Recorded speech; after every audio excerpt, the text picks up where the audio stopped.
美国国会要赶伫20政府资金期限进前推动临时开支法案，延过18时是予也未上任的正副总统川普和反苏反对。今嘛 CNN 上新的报道是表示，众议院共和党按算伫今仔日会提出新的法案来表决。 美国众议院议长强森主导的临时开支法案，将无简单甲民主党达成共识，确保法案有够的票数会当伫众议院过关。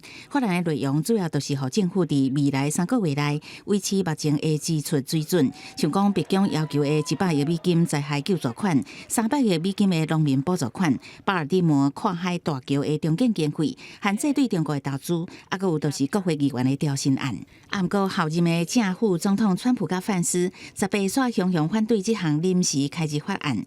川普伫社交平台答问，爱共和党议员较巧的用强硬的态度，若做民主党威胁法案无通过，政府就会关门。安尼就回答讲，这拢是参议院多数党领袖舒默甲拜登总统的唔对。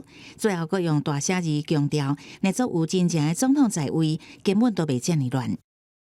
Well, what the president believes is we should support a clean CR so long as it contains a debt limit increase. That's the position of the president, and that's what we're going to try to push for.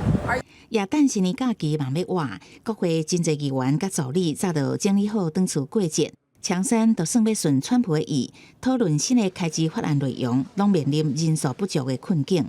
Good evening, everyone. House Republicans have now unilaterally decided to break a bipartisan agreement that they made.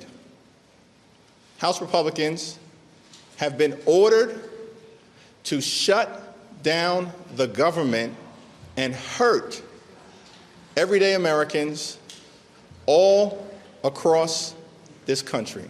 为了因应目前政府开支水准，国会提高负债限度的次数已经超过100届，联邦债务规模达到36条2000亿美金。川普要求临时开支法案必须都要用伫该用的，而且必须爱伫现任总统拜登任内就提高负债的限度，毋是等候到伊上任了后。